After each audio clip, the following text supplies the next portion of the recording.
بسم اللہ الرحمن الرحیم۔ سورہ اخلاص کی مکمل تشریح ہم پڑھ چکے ہیں۔ ایک بات اس کے اندر رہ گئی تھی تو وہ میں نے سوچا آپ لوگوں کو بتاتی چلوں۔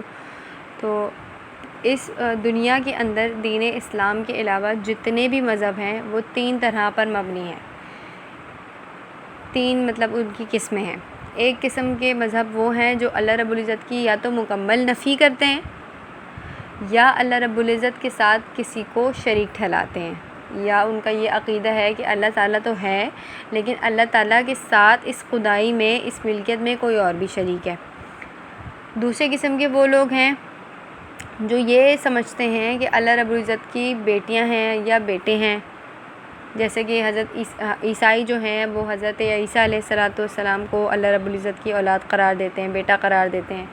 ایسے ہی ایک مذہب کے لوگ ہیں جو حضرت عزیر علیہ السلام کو اللہ رب العزت کا بیٹا قرار دیتے ہیں۔ کچھ مذہب میں ہے جو فرشتوں کو اللہ رب العزت کی بیٹیاں قرار دیتے ہیں۔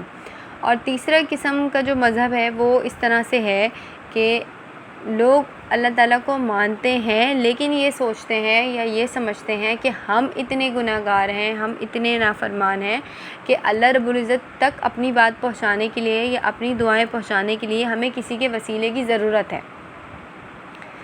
ٹھیک ہے، تین طرح کے میں نے آپ کو بتا دیا کہ مذہب ہیں یا جو تین طرح کی برائیاں ہیں یا یہ کہہ لیں کہ دین کے اندر خرابی ہے، وہ تین طرح پر مبنی ہیں۔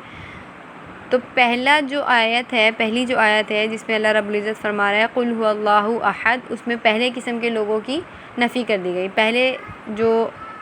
پہلے قسم کے لوگ ہیں جو کہتے ہیں کہ اللہ رب العزت نہیں ہے، کوئی اور خدا ہے، یا اللہ ہے لیکن ان کے ساتھ بھی بہت سارے لوگ خدائی میں شریک ہیں۔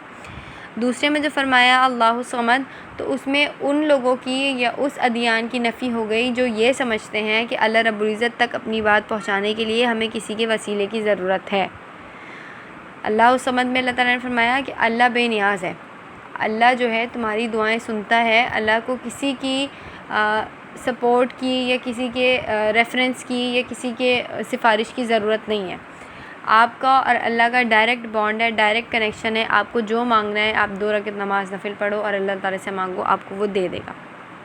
اس میں پھر اور بھی تفصیل ہے، وہ ہم کبھی آگے جا کے پڑھ لیں گے۔ آگے جو تیسرے قسم کا مذہب تھا جس میں یہ بات تھی کہ وہ اللہ تعالیٰ کے لیے اولاد، بیٹے یا بیٹیاں قرار دیتے ہیں، تو اللہ تعالیٰ نے لم یلد ولم یولد، اس میں ان ادیان کی نفی کر دی کہ اللہ تعالیٰ کے لیے یہ توالد اور تناسل کا سلسلہ ہے ہی نہیں۔ تو اس چیزوں میں پڑھو ہی نہیں کہ یہ اللہ کی بیٹیاں ہیں یا یہ اللہ کے بیٹے ہیں۔ اللہ تعالیٰ ایک اکیلا ہے اور وہ بے نیاز ہے، سب کا حاجت روا ہے، سب کی پریشانیوں کو دور کرتا ہے، سب کی دعاؤں کو پورا کرتا ہے، سب کی ضرورتوں کو پورا کرتا ہے۔ لم یلد ولم یولد، نہ وہ کسی کا باپ ہے نہ وہ کسی کا بیٹا ہے۔ اب میں آگے تمہیں مزید کیا سمجھاؤں، ولم یکن لہ کفوا احد، مختصر یہ سمجھ لو کہ اس کے جیسا کوئی دوسرا نہیں ہے، وہ ایک اکیلا ہے۔ امید ہے کہ آپ کو بات سمجھ میں آ گئی ہوگی۔ کوئی سوال، کوئی اشکال ہو تو آپ لوگ وہ مجھ سے پوچھ سکتے ہیں۔ وآخر الدعوانا ان الحمد للہ رب العالمین۔